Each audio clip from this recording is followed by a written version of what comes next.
really in definition, it's really how do I get focused on the list of accounts between marketing and sales and do everything I know to do in marketing for those accounts. Yeah. Not just do a webinar a month, an ebook a month, and all those things. No.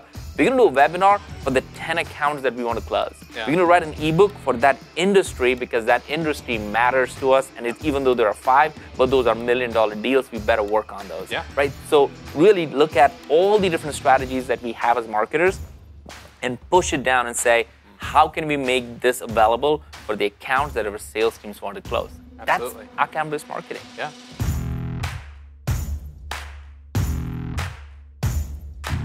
Welcome to Industrial Sage, a free video podcast series all about digital marketing for industrial manufacturers. Hear interviews with your peers and find out how they're solving the same challenges that you might be facing in your own field. Coming to you from the Optimum Production Studio in Atlanta, Georgia, this is Industrial Sage. All right, so let's jump in today's episode. I'm super excited. We've got Sangram Vajre here from Terminus. He is the co-founder and chief evangelist. Sangram, thank you so much. Excited to be here, man. We are super excited to have you here. So for those of you, in the marketing space, if you haven't heard of Sangram Vajre, FlipMyFunnel, Terminus, any of these things, then you are, you're not a subscriber of ours. We know that. So, that's high praise, a high bar. It is a high bar. So anyways, we were super excited for you to be able to come on. And so for those, I will get into this a little bit. For those who aren't familiar with yourself and Terminus and FlipMyFunnel, all the million things you got going on, can you just tell us, inform the uninformed about what you do and all that good stuff. Sure. Well, I mean, I might start a little bit earlier than that. Perfect. So take us back. Take us back. So 1979, when I was born. No, I'm just kidding. It was a cold and we won't go that far. But prior to starting Terminus, I ran marketing at Pardot. Okay. And now, Pardot, I've never heard of that company. It's a story, right? Okay, right, yeah. Then we got acquired by ExactTarget, and 6 months later, ExactTarget got acquired by Salesforce for $2.5 billion. So I went from this 100-people company, itty-bitty, based in Atlanta, to this giant, iconic brand, Salesforce. And it was a great 6 months, 12 months? Yeah, in 6 months, right? So it was like this back-to-back double acquisition going on, and I learned a lot about scale. I learned a lot about how Mark Benioff and how do you create a movement, how you build a category, how you think big. Yeah. Really, it wasn't about budget. It's like, you got to think big. Yeah. So I learned a lot about that. And so I remember one day we hit almost every single record of number of leads in the company. Wow. And my head of sales came to me and said, Sangram, that's awesome. Your team crushed it. I'm like, yeah, we did. The team is amazing. And they're like, next month, can you generate another 1,000 more leads? Like more? Yeah, like, so I just sank in my seat, right? Because I felt like at that moment, it was like, is marketing just a coin-operated lead machine? Or do we even know who our target audience is? Do we have these leads just falling off? Like, so all those things came through. Right. And then I met 2 of the co-founders of Terminus, Eric Spett and Eric Vass, who just started Terminus like 3 or 6 months ago.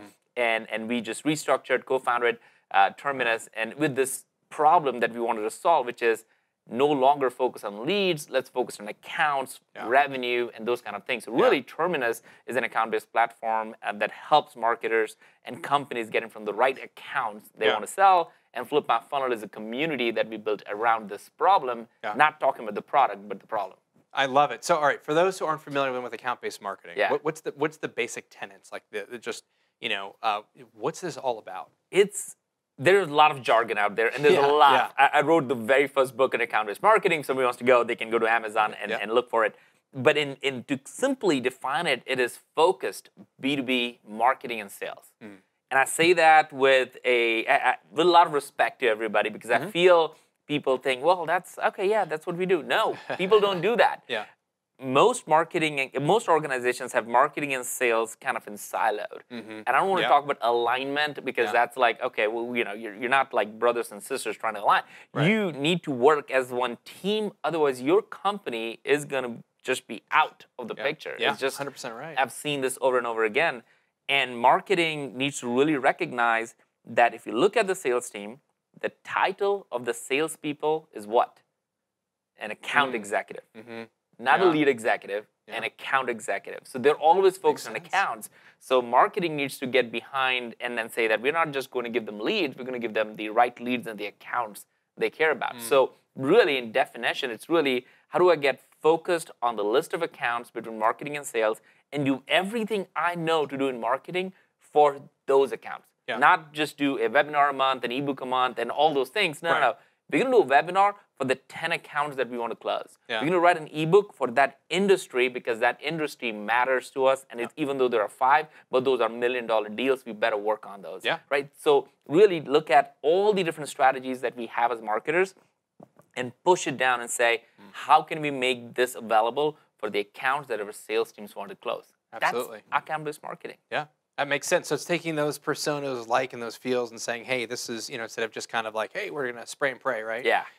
It's just, focused on, hey, these are the guys, these are the look and feel that we want, these types of companies, the size, whatever. Yep. Here's all the challenges, here's all the pain points. Yep. And then we can work our content around that. The question I feel most people miss in this whole thing, it all sounds so like, of course, we should be working together, is when we started Terminus, I realized this one thing.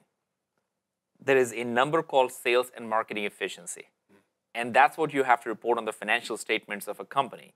So when the sales number goes up, marketing typically gets more budget. When the sales number goes down, marketing budget is cut.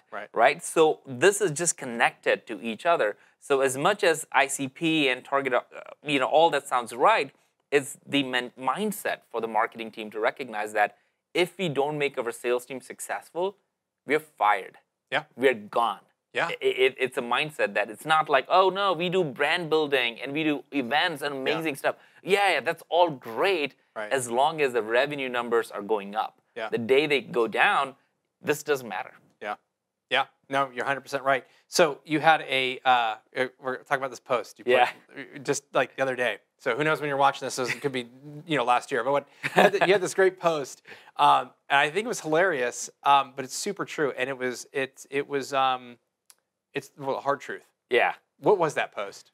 Well, so I was on a podcast, and I just got really worked up and excited about this thing. You get passionate? A little bit, okay, sometimes. Right. And the conversation was like, well, sales needs to show more respect to marketing as sales, and I'm a marketer, okay? So I should be like, but I get upset when people say that because do we know that sales people have a quota every single month, and if they don't meet that quota, they get fired?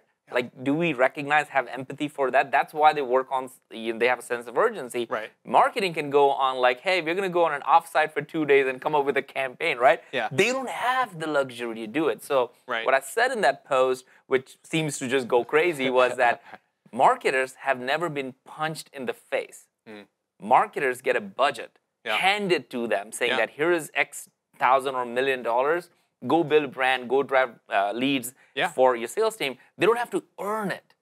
Sales have to earn their paycheck every single day. So I was like, guys, we're fortunate that we have this budget. Now let's be super accountable and respectful to our sales team. Don't ask why they don't respect you. It's not their fault, it's your fault. You're not doing something to earn the respect from them who's earning the bread every single day. It's something that we as marketers need to really recognize and empathize with. Yeah, no, I agree 100% with it. I think part of that, you talked about it being one team. Yes. Because if you're not connected, you don't, from a marketing standpoint, if I don't understand, sales needs, I don't understand, the voice of the customer, I don't understand, they've got their ear on the ground. They know what the real challenges are and the pains. What are going to your sales team and being like, what's the number one question you get asked every single day? Like, no matter what it is, it's, start there. That's going to really help them versus like, okay, well, let's do this other really cool campaign thing that's going to be whatever and it looks awesome. Totally. One of the things that if somebody's thinking like, well, how do I get started with this thing? Right? How do I do account-based marketing? Like I'll say, find your couple of sales reps that are always on and about and they're always working with you, have good relationship with them, right? They don't say, hey, we're going to do account-based marketing and we're going to take over the whole. No. Just start with those couple of people and say, hey, you know what? Tell me who are your top 10 accounts that you're trying to close this month or this quarter. That's it. Tell me the top 10 accounts.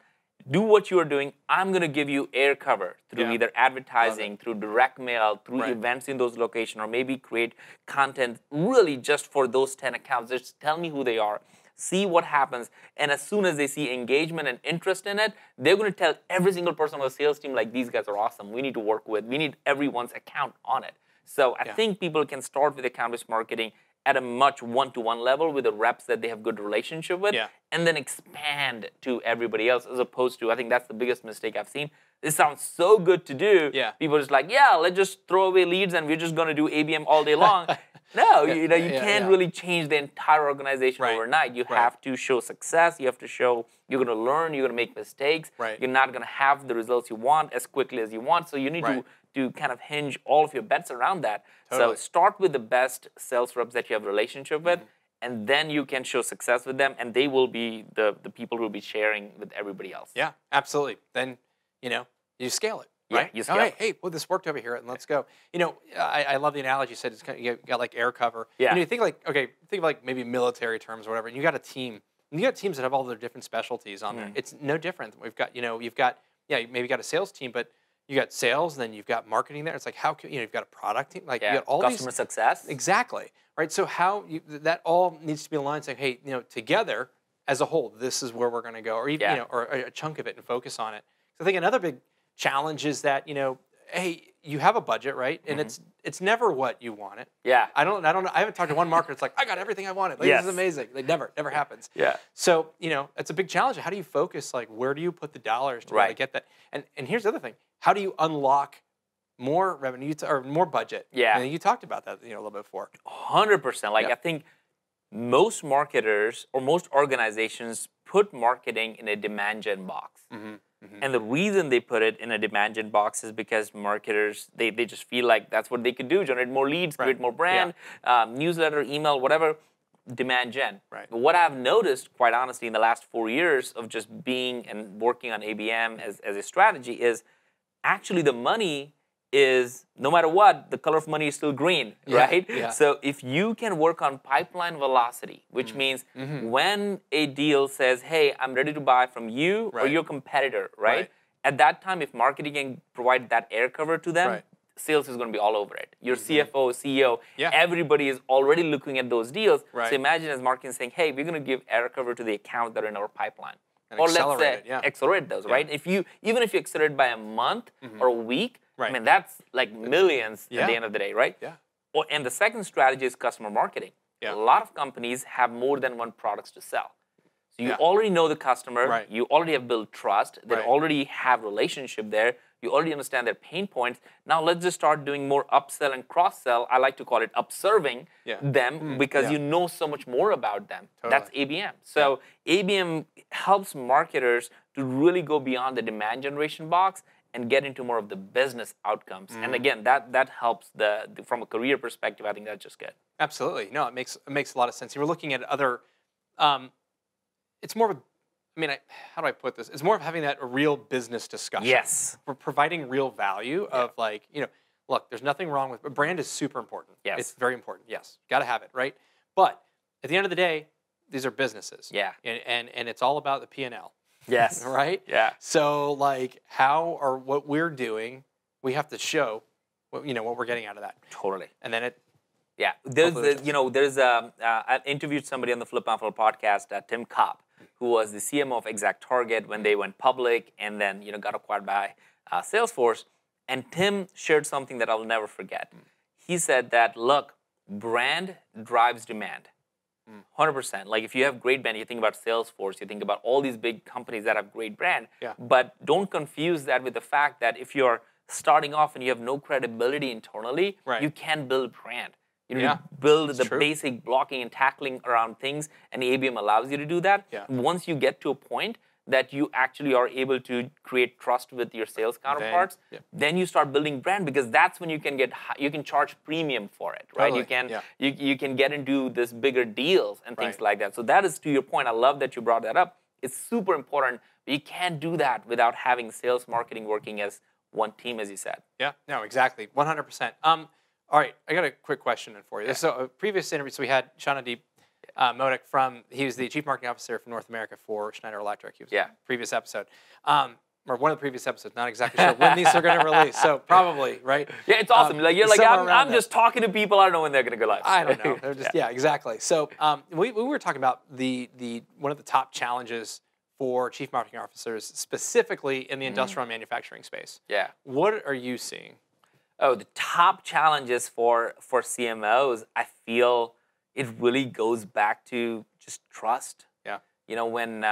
When I think the organizations have more budget, the CMOs have more budget than they ever dreamt of. Yeah. Right. Yeah. That's just the reality of it. Right. At the same time, if you looked at Scott Brinker's technology landscape, there are more technology tools out there than ever before. Oh, squirrel. Yeah, 8,000 of them, right? Yeah. And then on top of all that, there is marketing is a specific organization within all different the different business units where it's very specialized. Yeah. Every single person, for the most part, is very specialized. You can't say, if you're a CTO, you say, oh, I like that engineer and the skill set, hire 10 of them, right? Or customer success, oh, I love the way this person, let's just hire more of the people from the same industry. Right. You can't do that in marketing. Graphics person, a content person, a product marketing person, a videographer, these skill sets are very, very siloed. So, it's difficult to scale that as a business unit, right?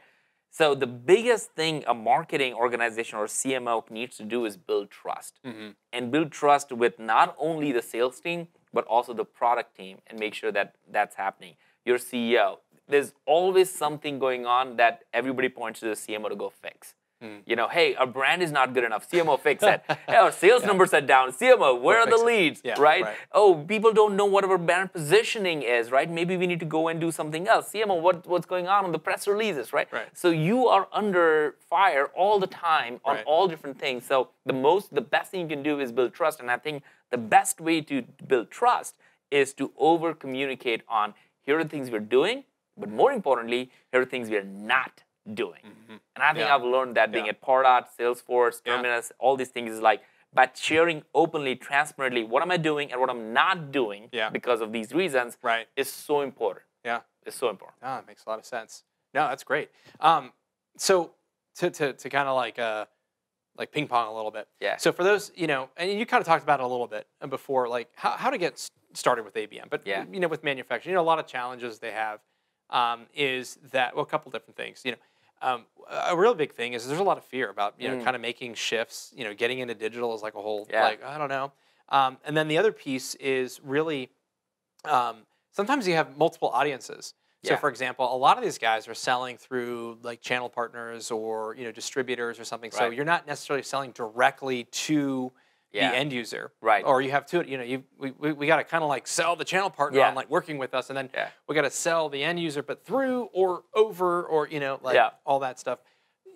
Bearing that in mind, how what are some quick steps you think in terms of like being able to roll this out? I hear that all the time, and we were talking we were talking to our common friend Vince, he's in the healthcare, so I feel like similar challenges they have over there too. I think for the most part, the sales team in your organization is already doing account-based. Yeah. Because that's their title that they know, these are my big deals. And if your organization has big deals, complex sales cycle, multiple decision makers, ABM is something that's already happening. You want it or not, you like it or not, it doesn't really matter. That's already happening in your organization. Yeah. As a marketing team, you're probably just figuring out, okay, how do I get myself into this process so I can help them, right? But one of the easiest things I feel most organizations can do, especially in the manufacturing world, is that identify your total addressable market, my top 5, 10, 50 accounts, and get alignment with the entire organization that if we win these top 50 accounts, would we have a better brand? Would we have more revenue? Would we have more ability to do whatever we want to do? What would that look like? Yeah. What would that look like?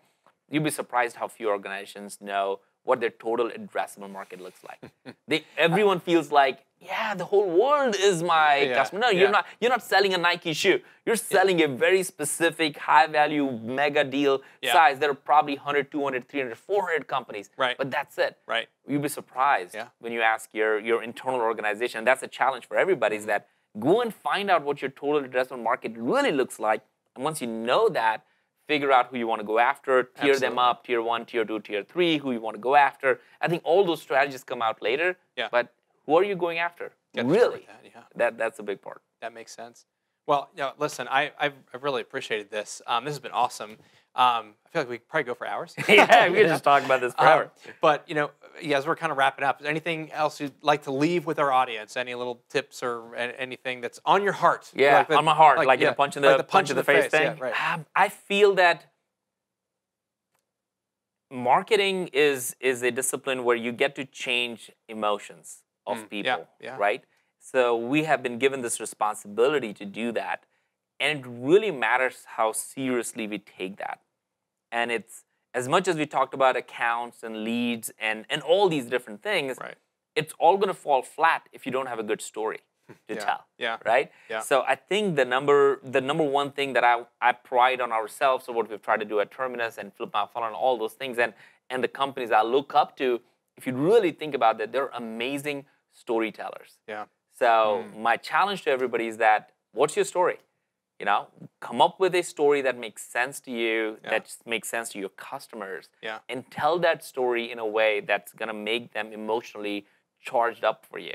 Otherwise, you'll always be in the feature function war and always be in a product war, as opposed to be someone who's building a category, leading a movement, or at least focus on the problems of your customer. But you can't do that if you don't have a good narrative, a good story. So that's my big challenge for everybody.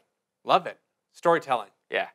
We're really big on that. So thank you so much. This is awesome. I love it. Thank you for having me. If anyone has any questions, I'd love to ask. I'm sure you're probably very hard to get a hold of. Not really. Social media. Not really. No, I'm on LinkedIn. I love LinkedIn. I feel it's a great channel. So you can just look my name up on LinkedIn, Sangram Vajre. Perfect. All right. Thanks again. I really appreciate it. Thank you so much, man. Awesome. Okay. Well, there you go. We had the awesome Sangram Vajre on. And man, there's a lot of great insights. So if this is something you're thinking about, from ABM, account-based marketing, hopefully, you kind of were able to unpack that a little bit. And essentially, really it's just distilling and really focusing, if anything else, like here are our top accounts we want to get into. And where do we get that information? We're going to get that, aligning with sales and looking at from a company as a whole. I love how Sangram talked about, you'd be really surprised about how many organizations haven't done that. They don't really understand or really know what that addressable market is. Maybe that would be a great exercise to be able to do that and be able to say, hey, from a marketing organization, how can we support you in that? Maybe we've got somebody they're really close to making that decision from a marketing standpoint. What are we able to do to be able to help to reduce that life cycle, that sales cycle, and shorten it? So a lot of things to unpack here. A couple quick steps is sit down with your sales team, find out what they're doing, find out the accounts they're trying to get into, and then see how you can sort of reverse engineer that. So we're all about engineering here at manufacturing, and to be able to figure out like what can we do to be able to help that, and really make that impact on that P&L, right? So okay. So that's all I got for you today. Thanks so much for watching. If you have any questions, we'd love to answer them for you on industrialsage.com/questions. If you're listening on any of the iTunes or Stitcher or any of the other podcasting tools we got out there, we'd love a review. Social media, post, share, like, tweet, all that good stuff would be awesome. And last but not least, if you're not on our subscriber list, you need to go to industrialsage.com right now. Get on there because we have all kinds of great tools like the insights that we did. If you haven't done this, talk to 156 manufacturers to learn about all their sales and marketing trends. Do it. And there's a lot of other valuable resources we have there you can check out. So I'm done. Flapping my gums, and I will catch you next week. I'm Danny with Industrial Sage. Thanks for watching.